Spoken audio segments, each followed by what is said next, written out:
We are joined now by our friend Cynthia Frelund from the NFL Network. Cynthia, how are you this morning? I'm doing great, thank you. How are you?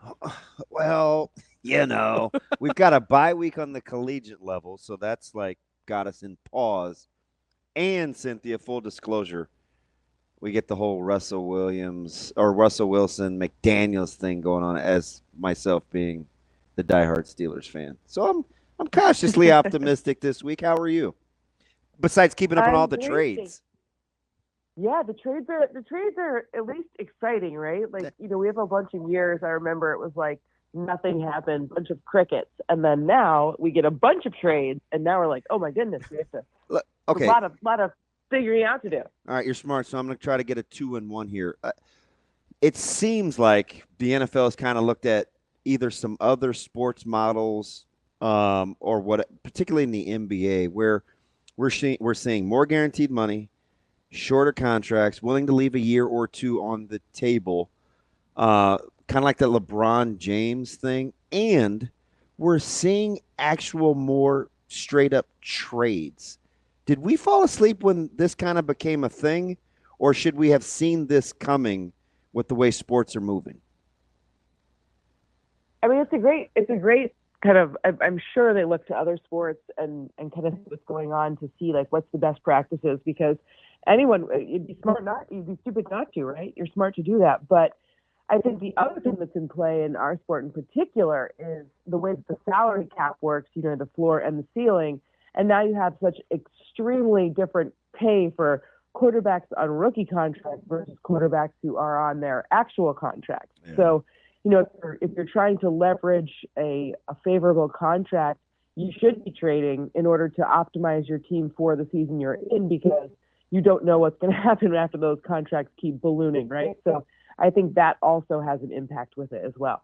I mean, Cynthia, I think we can just go ahead and do the right thing and give the 49ers credit here for ushering in this new era. Because after they saw the Christian McCaffrey deal, everybody's like, hey, that's a great idea. Let's do that.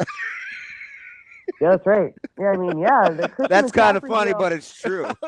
It's like, hey, you've got a guy. Yeah. You brought up the rookie contract, right? You got Brock Purdy cheap, and you're like, hey, we like the rest of our roster, but we're probably not quite good enough. Like, okay, whatever second-round pick we have to give up in order to get an impact maker is not going to be Christian McCaffrey and certainly That's right. not going to help us.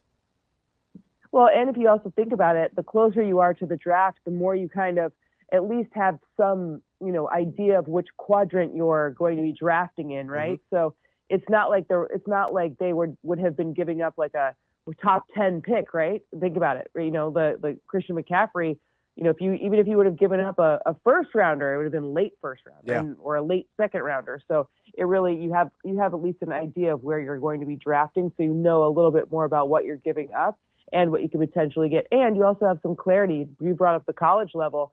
I was actually surprised this trade deadline that we didn't see more offensive linemen get moved around. Yep. I know the only one we saw was kind of to replace Christian Darrisaw up there in Minnesota. But, I'm looking at the college game, and it is a very light offensive lineman class this year. There's a couple, but not a deep class at all in that regard.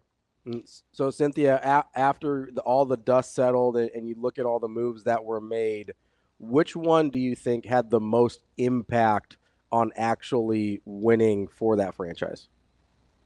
Well, I think DeAndre Hopkins is already proving his value. I mean, we saw it this past week, but I think the opportunity to give Patrick Mahomes one more piece in a year where they just have, their injuries in the wide receiving core are ridiculous. Yeah. But you add Josh Uche to that. So I think the Chiefs Josh Uche might be low-key like one of the best moves that we've seen. I mean, because if you think about it, this is a team that likes to blitz. This is a Steve Spagnuolo defense. He doesn't need to be a three-down player. He can be a rotational guy that comes in on specific sets only. That's fine, right? So I think DeAndre Hopkins, along with Josh Uche, is probably the best two in or best team overall. So this is interesting because I love the cap talk and team building because obviously I'm benefiting as a Steelers fan from our quarterback situation with who's paying for whom's salary and the fact that we're on the tail end of a rookie deal. Would the closest model, if you're not able to finagle that, because that's obviously what everybody would want to do, I look at the Detroit Lions because their roster is really good, right? They go out and add a big-time corner and free agency in the offseason. And Goff, I think this year he's around 11% of the cap. Next year, he's 12% of the cap. How rare is it to get a quarterback that's on his next deal? He's playing pretty well, and he's not breaking the bank. I don't know much longer they can capitalize on Goff, but the 4-year 212 and his percentage of cap hit seems really advantageous for how they're drafting right now. I mean, the other thing that the Lions kind of have going for them, well, if you think about it, well, they hit like the draft. Well, yeah, I mean, they're hitting in the draft. That really helps, right? But the one of the things that the Lions figured out really well was when kind of the system came over from the Rams. So obviously, when your GM comes, when Brad Holmes came over from the Rams, he had familiarity with Jared Goff, so he knew really, really specifically what Goff's strengths and weaknesses were. So I think part of what's really special about that is you give a guy like Goff, who in LA his time was over. You get him in a system that favors what he's actually good at doing and creates opportunities for him to succeed, and you get him at a premium to the market because obviously other places didn't value him in the same way, so it was a win-win. So a little bit of that is like very strategic. It's some version of like the right strategy, but also luck working out in your favor and being right about your analysis of the quarterback position, which, by the way, that is extremely hard to do. But the other part of it is he's finally in a system. I mean, this is one of, if not the best O-line in football right now. So Jared Goff standing behind that O-line creates an even better opportunity for the man to succeed. So, it's kind of part of the team building fundamentally from the inside out. It's always easier for teams when you have the lines right, the defensive and offensive lines, the spine of the defense. If all of those things are right, then it's easier to succeed. How about this? You think there's, and it has to be in coach's DNA, but with Dan Campbell kind of being a former player, I don't mean to go all Lions hour. They're just an interesting team to profile. He's actually like a CEO. He's got a legit OC who doesn't, at least right now, appear to want to be a head coach. So I think that's pretty cool. And Glenn is going to interview, right? He has interviewed as a potential head coach at some point, but he's kind of just the face and his coach's coach. I don't know if he has a lot of comps around the league like that. Yeah, I mean, I think that the thing that he really does is he has his personality and he injects that into the team's like their identity. So, he's a ground and pound football guy, and I bet you both coordinators are gone next year, but that's a different story for a different day. But, Dan Campbell is a football heart and soul type of person. So if you're looking at what he really is doing, it's having the right amount of influence in all of the different areas and also the right amount of, what kind of manager he wants to be, right? So he's found that delicate balance of where his personality best reflects where he should be micro or macro managing. So I think that's really what he's mastered, is figuring out that correct balance. Cynthia, so I'm going to use the Lions to jump off into another topic here. One of the things that they've done, and I'm curious if you think it will become a trend, was when they drafted Jahmyr Gibbs early, I think earlier than a lot of people thought he would go, and you look at how successful they've been. Obviously, they've got the quarterback and a really good roster around that. But then you mentioned the college draft this year. You're going to have Jonty from Boise State. You're going to have Caleb Johnson from Iowa. You're going to have some guys in that running back room. Do you think teams might sort of start to shift their strategy a little bit and revalue running backs in the draft to a higher degree? I don't think they'll be. I think that, Jahmyr Gibbs, because he can catch passes as well, like that allowed them to value him higher than maybe other teams would. I don't think overall first round is where we're going to see a bunch of running backs in late first round. Maybe that'll be the strategy, but I don't think we'll see. I think the days of a running back in like the top 10 are probably pretty over, or at least for a while. But I do think that teams will look at the running back position and see their guy versus the marketplace versus where they're drafting and value them a little bit more, for the ability to help their team this year. I just, the difference is running backs in the free agent market, if they can get them, they're less expensive than other positions. So I think a lot of teams will be thinking with their pocketbook as opposed to in the draft figuring out, I'll wait for a Derrick Henry or remember Ezekiel Elliott went really high. I don't think that will be the case anymore. Yeah, it's interesting as you pit it against the backdrop of not sure there's a great quarterback talent pool coming out this year, and you already referenced offensive line. It may just be by next up, right, and not necessarily like an indication of the philosophy, right? Because it doesn't appear to be a super strong quarterback draft, and you're right about O-line. I mean, maybe just by next best available with such good running backs this year, it could be a thing, but not a trend. Yeah, and remember, especially in the first round of the draft, there is an advantage to drafting a guy in round one, and that's that you get that fifth-year option. Whereas, if you wait, so expensive positions like quarterback, left tackle, now right tackle as well, the wide receiver, corner, and your pass rusher in there. Like if there's one of those available, and by the way, this is a decent defensive tackle class. It's looking like, which is random. We haven't had that in a while, but that's very random. But if one of those 5 premium positions are available, you probably take a flyer on one of them in round 1 and save the running back for early round 2, because the money that you're spending on those 5 premium positions, it's worth the extra year flexibility in their contract. Cynthia, the NFL, they're smiling, right? It's a league that was supposed to be built on parity, and the cap and the way that they do money is supposed to reflect that. And I get it. There are very few like Saints, Panthers, Las Vegas Raiders out there. How careful or how much of a thing is it that we don't fall in love with paying attention to scheduling in the second half of this season, because it is the NFL? I mean, I think your schedule, matchups make for fights. So styles make for fights. So, I mean, I think you have to look and see.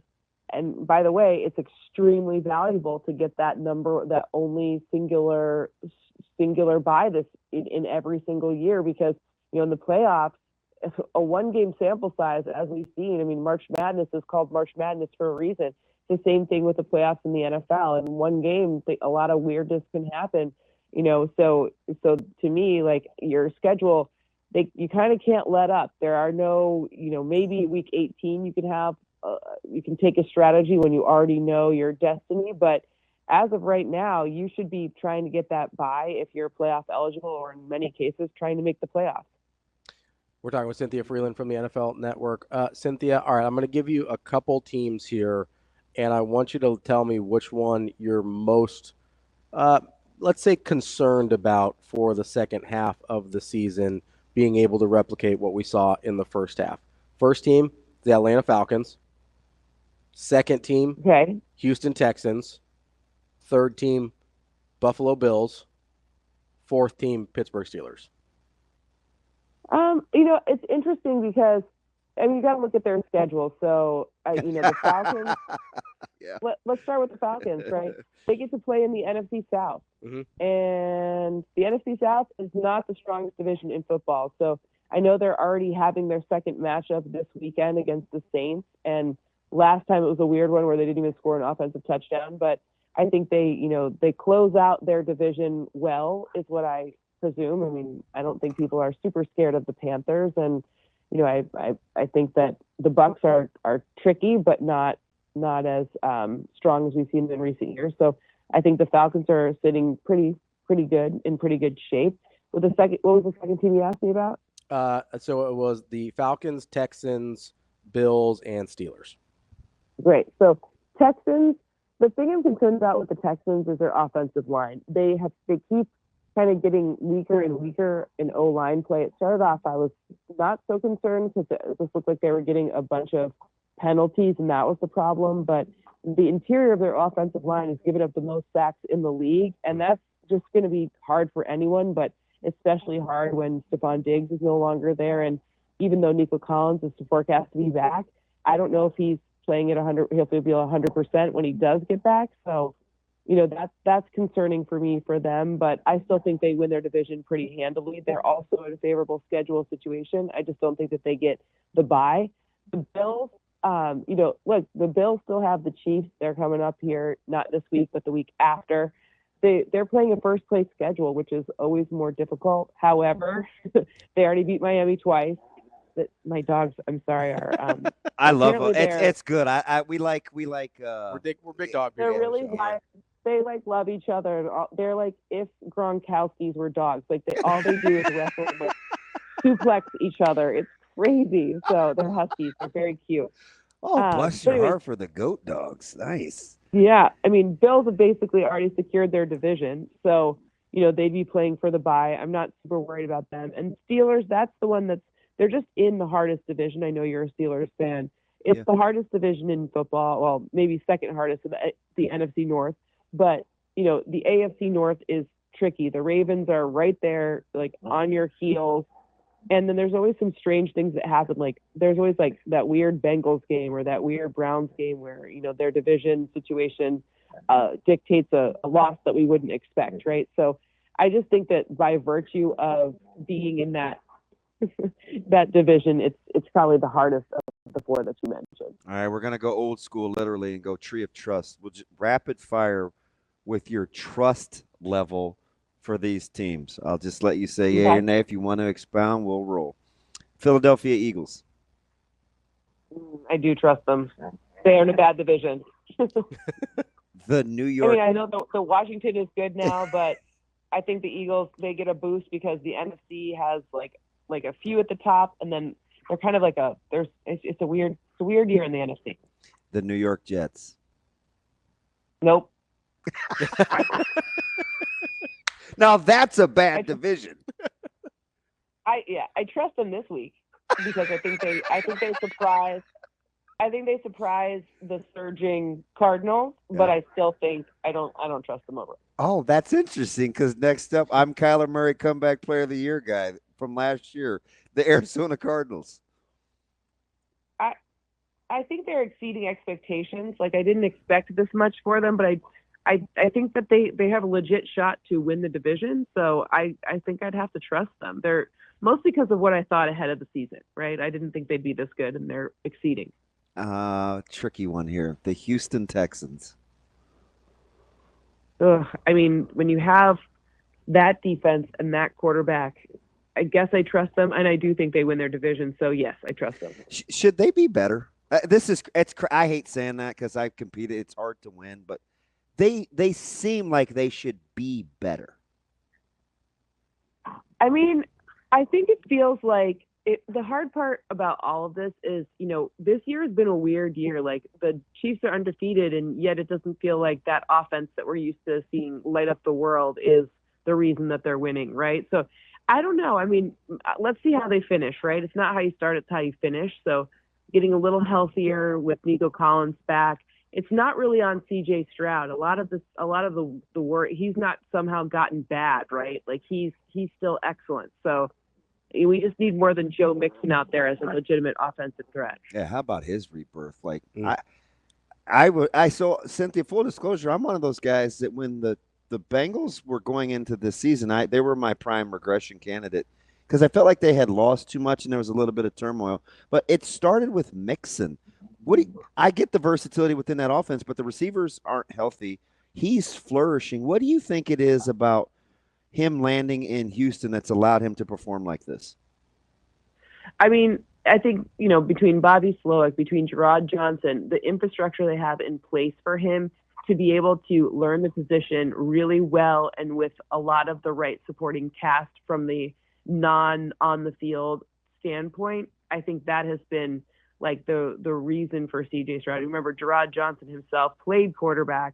He is an excellent teacher. No one talks about him, but he'll eventually get to the point where he's an OC or even a head coach. He's a really great guy. He had come from Minnesota, so he had experience there before, obviously, with Kirk Cousins because he was there, not this year, of course. Couple quickies. If most general managers try to keep their job, the good ones excel at their job. You can't get fired in Dallas as a GM. Would you have sold off some pieces if you were them, or are you thinking, well, we're gonna look a lot different next year anyway? Let's see. I mean, I think given the fact that they were buyers, and Jerry Jones told us they'd be buyers in free agency, and even though it's kind of a weird, wide Purchase. receiver acquisition, right? Yeah, that even though it's maybe viewed as weird, it shows that they're focused on next year, right? Like they are focused on the future. They've already paid all these people in this offense, so I don't know. I feel like the way that they believe. What would I do versus this? I'm not sure. I don't know their cap. I'd have to look at. I would imagine like I said, I would have traded for an offensive lineman in general, but especially on this team, they need to figure out some things in the run game. They need to figure out more depth at the wide receiver position, even after adding Jonathan Mingo. And I mean, their defense is great, but they're just not on the field. All right, Cynthia, I'll get you out of here on this one, at least last one from me. I'm a 49ers fan, so I'm going to be selfish here and ask a 49ers question.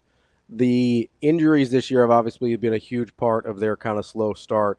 Do you buy them to get healthy enough to get to where people thought they would be when the season started, or is this just a season from hell? They never get it together.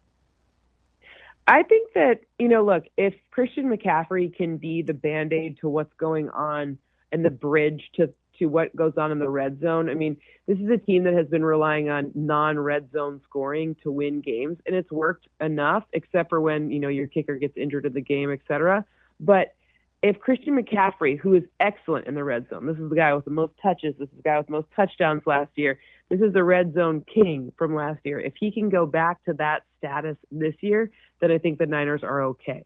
If the red zone is still a problem with Christian McCaffrey, then unfortunately, the injury bug is too big of a biter, and this isn't the year for it. Last one for me, Cynthia. You kind of referenced what's going on with OCs, in particular in Detroit with Ben and those guys. Is Vrabel the next hot commodity coach, or are you going current coordinator? It's a great question. I mean, Vrabel's hanging out in Cleveland, helping out, which I don't know. That's interesting. That's an interesting place to be right now or this year. But, I would probably imagine some of the names that we look at. I mean, Vrabel's an excellent guy. I'm sure he'll get some looks. I think it would depend on where the openings lie, right? Like I would imagine there's going to be like 6 or 7 probably, I'm guessing. Oh, I mean, if history tells us anything, that's probably around the number. But I mean, look, like, Bill Belichick is still on the ether, and people were excited about him last year, and he's actually helped himself by taking a year off. And there's some pretty interesting potential openings coming up. So to me, I think Vrabel's as good of a name as any. However, I think teams might look at some of these hotter name, like sort of coordinators to give them a first time try, as opposed to, Vrabel, former player, but a retread from Tennessee, where it was kind of weird. Like it was kind of weird how he left. I guess I'd have to find out more about what were the circumstances that he left under, because it went from like things are fine to like out the door. Cynthia Frelund from the NFL Network. Cynthia, we appreciate it as always. Great stuff. We'll talk to you again soon. Always fantastic. Appreciate you. Absolutely. Yeah. Thanks for having me. Bye, guys. That's Cynthia Frelund from the NFL Network.